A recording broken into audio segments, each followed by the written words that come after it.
오늘부터 4주간은 대림절입니다. 대림절, 대강절이라고 불리는 대림절은 예수님께서 이 땅에 태어나시는 그 의미를 되새김질하면서 다시금 우리의 삶이 예수님을 만나는 그 기쁨을 우리의 삶에서 누리는 것, 그것을 준비하는 절기가 대림절이죠. 오늘은 그 대림절 가운데 특별히 하나님께서 우리들에게 있기를 원하시는 사랑에 대해서 다시 한번 말씀을 나누고자 합니다. 특별히 저희 교회가 사랑으로 소문난 교회라는 표어를 갖고 이제 내년까지 저희가 이 사랑으로 소문난 교회가 되기 위하여 우리가 집중하게 되어지는데, 그러면 진짜 사랑이 뭐냐? 그리고 그 사랑을 우리가 지금까지 실천하고 살아왔는데 여전히 우리가 부족함 가운데 스스로를 자책하며 하나님 아직도 부족하네요 라고 말할 수밖에 없는 우리들의 모습을 점검하며 다시금 회복하여 하나님의 사랑으로 그 사랑을 보여주는 우리가 되고자 하나님께서 주시는 말씀을 우리가 오늘 함께 나눴으면 좋겠습니다. 여러분, 영국 유니버시티 칼리지 런던 UCL에서 한 연구 결과가 발표가 되어졌죠. 그 연구 결과는 무엇이냐면 사람이 사랑을 하게 되어지면 뇌도 변하게 된다라는 연구 결과입니다. 즉, 사람이 사랑을 하게 되어졌을 때 전혀 사용하지 않았던 한 부분이 활동이 일어나기 시작한다라는 것이죠. 그래서 그 활동으로 말미암아 사람의 이성이 마비되고 감성적인 모습으로 모든 것이 아름다워지는 것, 그것을 우리나라 말로는 뭡니까? 사랑에 뭔다 그러죠? 눈멀다라는 표현을 쓰잖아요. 그러니까 사랑하는 거에 객관적인 그 눈을 바라보는 것을 멀게 하고 지극히 주관적인 것으로 내 옆에 있는, 내 앞에 있는 이를 바라보게 만드는 것, 그게 바로 사랑할 때 보여지는 뇌의 변화의 모습이라는 것이죠. 이걸 연구로 발견해낸 것입니다. 여러분, 그러다 보니까 사랑하게 되어지면 어때요? 내 아내, 내 남편이요, 제일 예쁘고 제일 멋있어 보입니다. 그렇죠? 아멘을 안 하시고 언제 그러냐는 듯이 저를 쳐다보고 계시는데, 여러분, 그런 거잖아요. 우리가 사랑하면 내 아내가 이영애처럼 예뻐 보입니다. 빨리 아멘 하셔야죠. 예. 그리고 사랑을 하면 내 남편이 현빈처럼 멋있어 보입니다. 예, 아멘 하시네요. 근데 아멘을 노건생님들께서 아멘을 하시는데, 사랑하면 다 예뻐 보여요. 사랑하면 다 그 모든 것이 이해되고 용납이 됩니다. 그래서 이 사랑한 것, 사랑하는 상태가 되어지는 것, 이것이 우리들에게 있어서 중요한 하나님의 사랑을 보여주는 출발이 됩니다. 그래서 여러분, 이 사랑이 얼마나 크고 귀하고 감사했든지 오늘 본문에서 예수님조차도 그 제자들을 향하여 뭐라고 이야기하고 계시냐면, 내가 너희를 끝까지 사랑해 라고 말씀하셨고, 그 사랑의 요한은 오늘 본문에 우리가 서로 사랑하는 것이 하나님의 뜻입니다 라고 이야기해 주고 있습니다. 오늘 배경은 이렇습니다. 요한복음 1장부터 12장까지는 예수님께서 이 땅에 계시는 공생의 기간 동안 그 땅에 있는 수많은 사람들에게 하나님의 나라, 하나님의 사랑에 대해서 보여주시고, 그리고 그들에게 체험케 해주시면서 하나님의 나라는 이와 같다라는 것을 그들을 맛보게 해주신 사건이 12장까지의 사건입니다. 근데 13장부터는 어떻게 바뀌어지게 되냐면, 이제 더 이상 예수님은 세상에 있는 이들을 관심을 두지 않고 제자들에게 집중하기 시작합니다. 왜요? 그 다음에 예수님의 삶을 살아갈 이들이기 때문에 그렇습니다. 그래서 다락방에서, 미리 준비된 이 다락방에서 제자들에게 발을 씻기시고 또 만찬을 배설하신 다음에 예수님께서는 가장 중요한, 예수님께서 이 땅 가운데 살아갈 제자들을 위한 말씀을 하나씩 풀어놓은 것이 요한복음 13장부터입니다. 근데 여러분, 이 13장의 첫 출발을 요한 사도는 무엇으로 출발하고 있냐면 13장 1절에 이렇게 표현합니다. 예수님께서 자기가 세상을 떠나 아버지께로 돌아가실 때가 이른 줄 아시고 세상에 있는 자기 사람들을, 제자들을 말합니다, 사랑하시되 끝까지 사랑하시니라. 13장에 넘어와서 이제 그의 예수님의 제자들을 바라보며 예수님께서 하시는 수많은 말씀들을 하기 전에 요한 사도는 무엇을 먼저 고백하냐면 예수님께서 우리를 끝까지 사랑하셨다라는 것으로 말씀을 시작합니다. 그러면 예수님께서 끝까지 사랑하신 게 무엇입니까? 이 사건은 예수님이 계신 그 시대에 쓰여진 사건이 아니라 50년 뒤에 쓰여진 사건이죠. 그러니까 제자들이 행했던 모습을 말하는 것입니다. 예수님의 제자 중 한 사람인 가룟 유다는 예수님을 팔려고 했고, 그리고 실제로 예수님을 팔아버렸습니다. 그리고 예수님의 수제자라고 말하는 베드로는 예수님을 3번이나 부인하고 저주까지 행합니다. 그리고 그 자리에 있는 제자들은 예수님을 위해서 그 삶을 헌신하는 제자가 아니라 자신의 생명을 위해서 언제든지 예수님을 배반하는 제자들. 근데 그 제자들을 우리 주님께서 다 그 모습들을 아셨음에도 불구하고 그 마음의 불안감과 그 마음의 요동함이 있는 것이 아니라 오히려 그 마음 속에서부터 그러한 제자들을 사랑하셨다라고 오늘 본문의 말씀이 시작되고 있는 것입니다. 여러분, 그래서 이 예수님의 사랑을 깨달았던 요한 사도가 요한 1서 4장에 그 놀라운 고백을 하고 있는 것이죠. 사랑하는 자들아, 우리가 서로 사랑하자. 사랑은 하나님께 속하였다라고 말이죠. 우리가 그 하나님께 속한 사랑을 우리가 받았으니 하나님의 사랑으로 우리가 내 이웃을 사랑하는 것이 마땅합니다라고 권면하는 것이죠. 그런데 여러분, 우리는 어떻습니까? 우리는 인간적인 상대적인 사랑을 합니다. 조건이 붙은 사랑에 익숙한 사랑을 하죠. 그래서 상대방이 나에게 행하는 반응, 나에게 행하는 모습, 나에게 행하는 태도를 보면서 사랑할지 사랑하지 말지를 우리는 결정합니다. 더군다나 내가 사랑할 수 있는 사람을 사랑하는 것, 그리고 사랑할 만한 사람을 사랑하는 것은 아마 누구나 다 할 수 있는 모습이기도 하지요. 하지만 사랑하기 어려운 사람을 사랑하는 것만큼 우리에게 힘들고 어려운 것은 없습니다. 하나님, 내가 저 사람까지도 사랑해야 됩니까? 그랬을 때 하나님 주시는 말씀이 사랑해라 라고 말씀하셨을 때, 하나님, 어찌 그럴 수 있으세요? 나에게는 관심이 있으십니까? 나는 정말 사랑하고 계시는 것이 맞습니까? 라고 말할 수밖에 없는 그 어려움들이 우리들 가운데 있다라는 것이죠.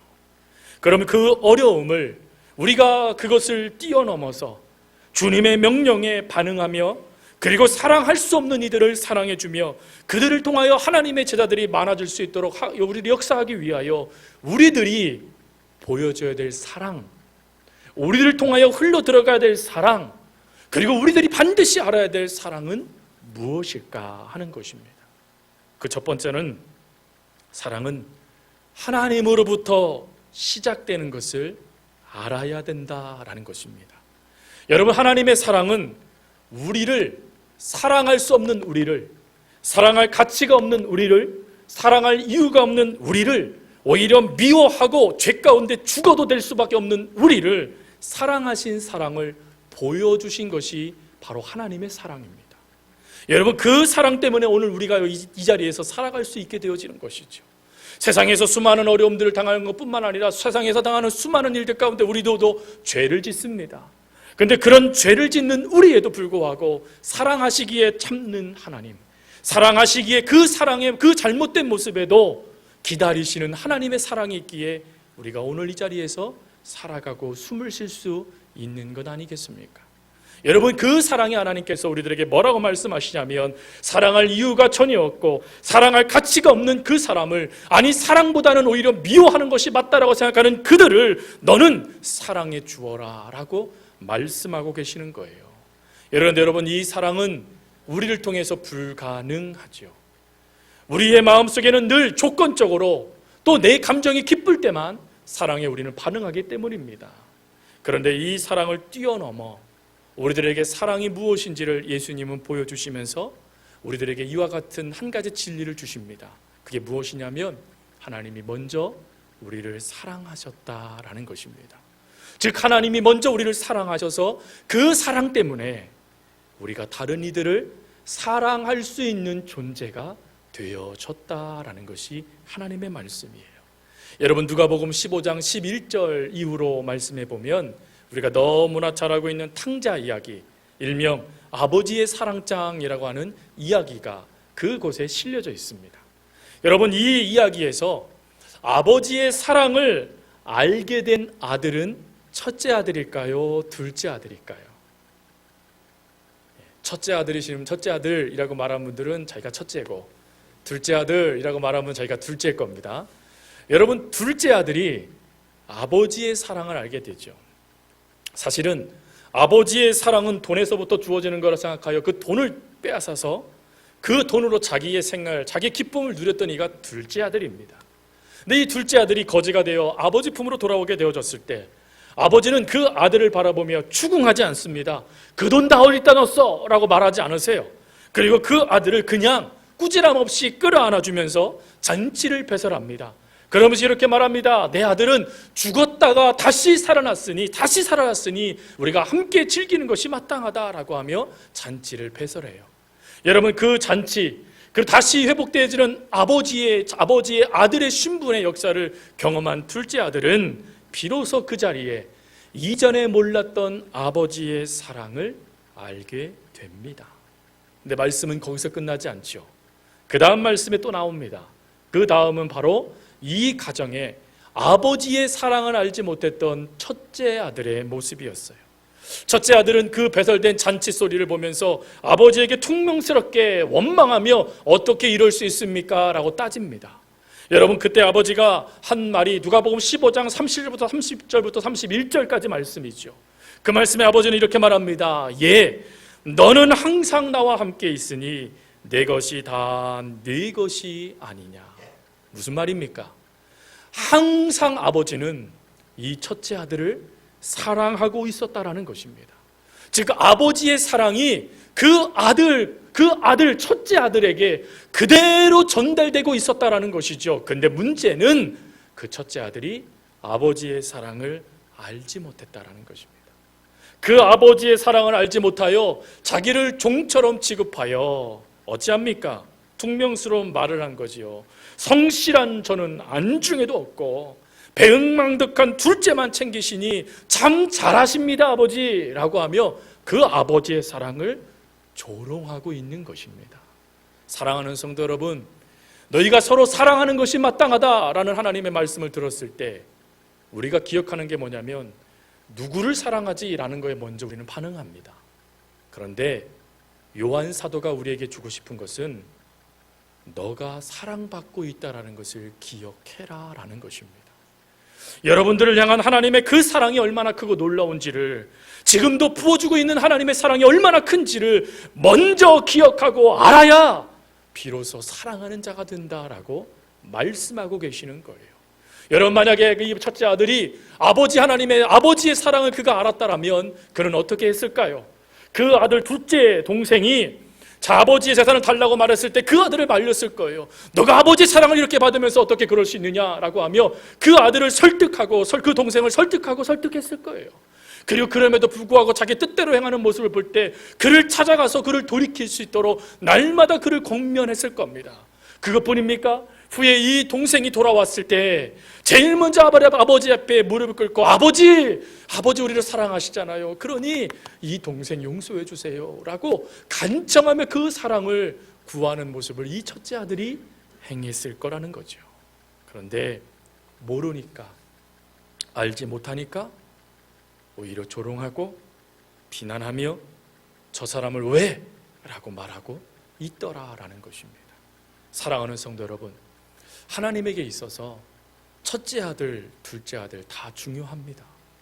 똑똑한 아들, 때로는 어떻게 저가 밥 부실하고 사랑 부실할까라는 생각이 들 정도로 참 답답한 아들도 있지요.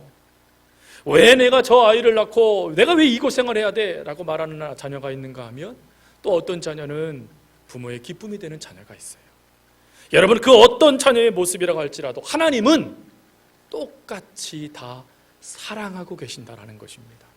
하나님은 누구나 다 사랑하셔서 그 사랑 가운데 있기를 원하시는 분이시다라는 것을 말씀해 주고 계시는 거예요.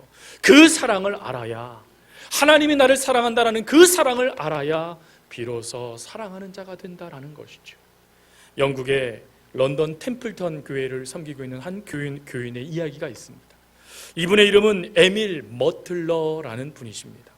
이 에밀 머틀러는 자그마한 그 레스토랑을 경영하는 사장입니다. 근데 이분은 어떤 모습에 탁월했냐면 교회와 또 때로는 선교단체에서 구제금이 좀 필요합니다라는 말을 하게 되어지면 언제든지 자신의 창고를 열어서 그 모든 것들을 도와주는 이로 유명한 사람이었습니다. 근데 어느 날 선교단체에서 후원금이 필요합니다라는 말에 이 머툴러 형제는 자신의 있는 직무실로 그를 부릅니다. 그리고 자신이 있는 사장실에서 그 금고를 열고는 한 상자를 꺼내요. 그리고 그 상자를 꺼내서 그 상자를 문을 열고 돈을 세워서 그 선교단체에게 줍니다. 근데 그때에 선교단체의 한 직원 눈에 무엇이 보여졌냐면 이 상자 안에 들어있는 15cm 정도의 크기의 대못이었습니다. 선교단체의 직원은 말합니다. 저것이 무엇입니까? 그러자 그는 이런 말을 합니다. 예수 그리스도께서 십자가에서 이런 못으로 손과 발이 바뀌시고 나의 죄를 위해 당신의 생명을 바치셨다는 것을 잊지 않고 살려고 이 못을 늘 돈상자 안에 넣어두고 지냅니다. 이 못을 보면 내가 누구를 도와주어야 할 때 인색한 마음이 들지 않습니다. 예수님은 나를 위해 생명도 주셨으니까요. 즉 이 사람이 이렇게 할 수 있었던 이유는, 이 형제가 이렇게 할 수 있었던 이유는 하나님의 사랑을 먼저 깨달았기 때문에, 그 사랑이 얼마나 귀한지를 그가 먼저 직접 경험했기 때문에 그 경험된 것을 가지고 내 형제, 내 자매를 사랑하는 자가 되어진 것이다 라고 고백하고 있는 것입니다. 사랑하는 성도 여러분, 그렇습니다. 진정으로 우리가 누구를 사랑하기 이전에 먼저 내가 누구의 사랑을 받고 있는지를 깨닫는 것이 중요합니다. 여러분, 우리는 하나님의 사랑을 받는 존재들입니다. 하나님이 우리를 사랑하십니다. 여러분, 이 사랑을 가지고 내 이웃을 사랑할 수 있는 우리 모두가 될 수 있기를 바라요. 그리고 두 번째로는, 사랑은 또 이렇게 하나님의 사랑을 우리가 경험하고 그래 내가 하나님의 사랑을 받고 있는 자야 라고 깨달음으로 끝나는 게 아니라 살아가야 되는데, 이 사랑의 삶을 살아갈 때 여러분, 걸림돌이 있죠. 불편하게 만드는 것들이 있습니다. 어렵게 만들어서 마치 굳게 닫히는 철옹성 벽과 같이 우리가 옴짝달싹 못하도록 만드는 것들이 있어요. 그럼 그 모든 것들에 우리는 무너지기를 하나님께서 원하실까? 아니요. 그 하나님의 사랑을 깨닫고, 그리고는 두 번째, 이 사랑의 역사가 일으킬 수 있는 은혜를 더하세요. 그게 무엇이냐면 성령 충만함으로 이웃을 사랑하게 하신다라는 것입니다. 요한 사도가 오늘 우리들에게 주시는 말씀은 이겁니다. 주께서 우리를 사랑하고 같이 너희도 서로 사랑해라 라고 말했을 때 사랑의 힘이 우리에게 없다라는 것을 그는 알고 있었어요.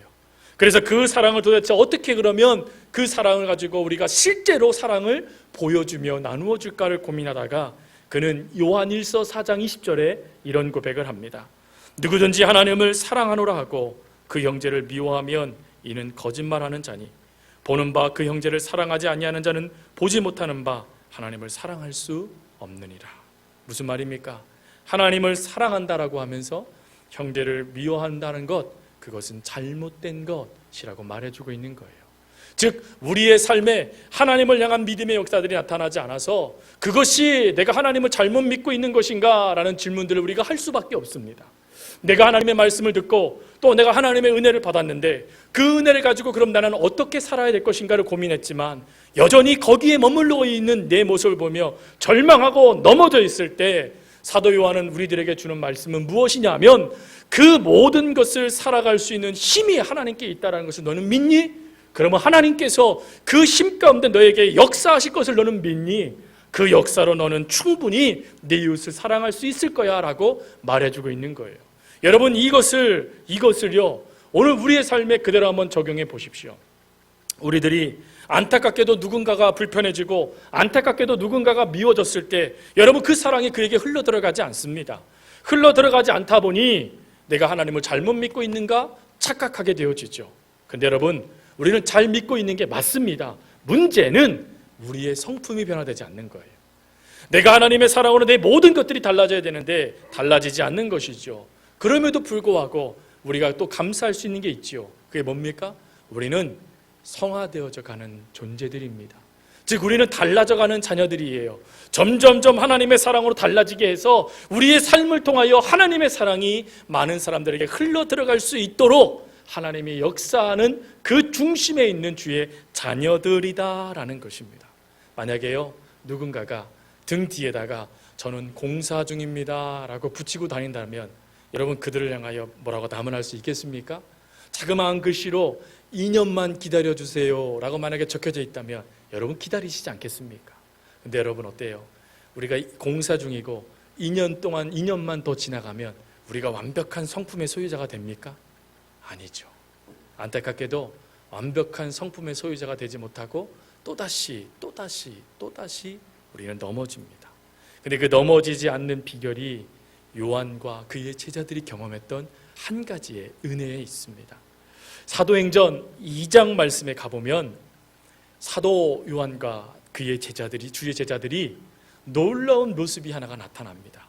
그 모습을 사도행전 2장 44절부터 47절에 이렇게 기록해 놓고 있습니다. 믿는 사람이 다 함께 있어 모든 것을 서로 통용하고 또 재산과 소유를 팔아 각 사람의 필요를 따라 나눠주며 날마다 마음을 같이하여 성전에 모이기를 힘쓰고 집에서 떡을 떼며 기쁨과 순전한 마음으로 음식을 먹고 하나님을 찬미하며 또 온 백성에게 칭송을 받으니라. 여러분 제자들이 어떤 사람들이었습니까? 더 갖겠다라고, 누가 크냐냐고, 그 예수님의 십자가의 그 길을 이야기해 주심에도 불구하고 서로 싸우고 서로 다퉜던 이들이 제자들 아니었습니까? 사랑해라 라는 하나님의 말씀이 들렸음에도 불구하고 사랑은커녕 오히려 하나님의 멸망, 채찍을 받아도 마땅한 모습들이 제자들에게 보여졌지 않습니까? 근데 이들이 어떻게 달라졌습니까? 사도행전 2장의 그 앞부분의 내용은 오순절 마가의 다락방의 성령의 역사입니다. 즉 제자들이 이렇게 달라질 수 있었던 가장 중요한 목적은, 이유는 이들이 성령 충만함의 은혜를 경험했기 때문이었다는 것입니다. 즉 성령 충만을 통하여서 이들이 갖고 있었던 잘못된 생각들, 이들이 갖고 이들 앞에 보였던 수많은 장애물들과 불편함들과 그 수많은 벽들이 성령의 역사로 무너지고 해결되어져서 성령 충만함 가운데 하나님의 사랑을 보여주는 주의 자녀들이 되어졌다라는 것이죠. 성령 충만은 무엇입니까? 하나님으로 충만해졌다는 거예요. 하나님이 교제가 가득했다는 것이고 모든 초점이 하나님께 맞춰졌다는 것입니다. 하나님께 맞춰지니 사랑하게 되어졌다. 그것이 성경이 우리들에게 말씀해 주시는 겁니다. 사랑하는 성도 여러분, 근본 대림절에 하나님의 사랑, 하나님께서 여러분들을 사랑하는 것 다시금 기억하십시오. 그리고 근본 대림절에 하나님께서 허락하신 이 사랑을 실천하기 위하여 하나님 나에게 성령의 충만함을 더해 주십시오라고 기도하십시오. 그러면 성령의 충만함 가운데 하나님은 여러분들이 사랑할 수 있는 존재로 바꾸어 주실 겁니다. 오늘 이 시간에 여러분들의 사랑으로 여러분들이 붙잡아야 될 이들은 누구입니까? 부모입니까? 자녀입니까? 부부입니까? 이웃입니까? 아니면 성도들입니까? 여러분 그들에게 사랑을 전달해 주기 위하여 하나님은 우리들에게 말씀합니다. 사랑하는 딸아, 사랑하는 아들아, 내가 너를 사랑하고 있다는 것을 알아라. 내가 너를 사랑하고 있다는 것을 기억하거라. 그리고 내가 너에게 성령의 열매를 더해서, 성령의 충만함을 더해서 너를 변화시킬 것이고 그 변화된 너를 통하여 이 세상을 달라지게 할 것이란다 라고 하나님께서 말씀해 주십니다. 여러분 이 말씀에 아멘하며 하나님 나에게 이 사랑을 부어주십시오. 사랑받고 있음을 날마다 기억하게 해주십시오. 성령의 충만함으로 내가 매 순간 살아갈 수 있게 해주십시오라고 기도하는 우리 모두가 될 수 있기를 바랍니다. 그럴 때 부모와 자녀 관계가 회복되고 부부의 관계가 회복되어지고 이웃과의 관계가 회복되어지고 그리고 얽히고 섞였던 성도들의 관계가 회복되어질 것입니다. 그 은혜가 우리 사랑하는 성도들을 통하여서 이 대림절 기간 동안 경험되어지는 하나님의 은혜, 간증되어지는 하나님의 사랑이 되어줄 수 있기를 간절히 주님의 이름으로 부탁드립니다. 함께 기도하겠습니다. 참 좋으신 아버지 하나님, 너희는 서로 사랑해라 하나님 말씀해 주셨습니다.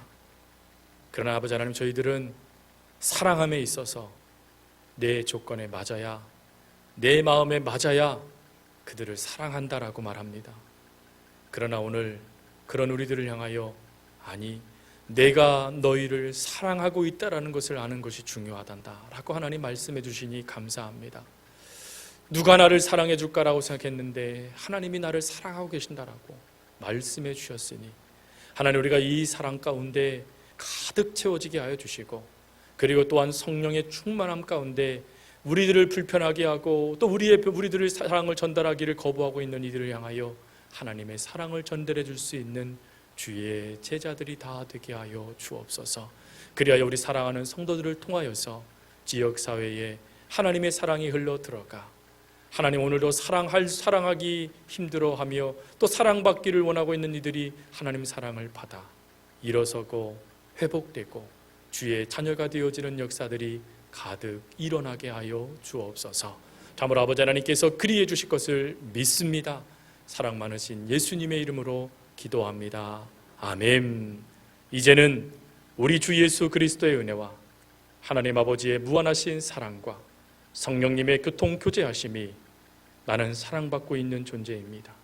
성령 충만함으로 그 사랑을 나는 나누어 줄 수 있습니다 라고 고백하는 주의 자녀들 머리 위에와 그리고 삶의 모든 자리 위에 이제부터 영원토록 함께하옵시기를 간절히 축원하옵나이다.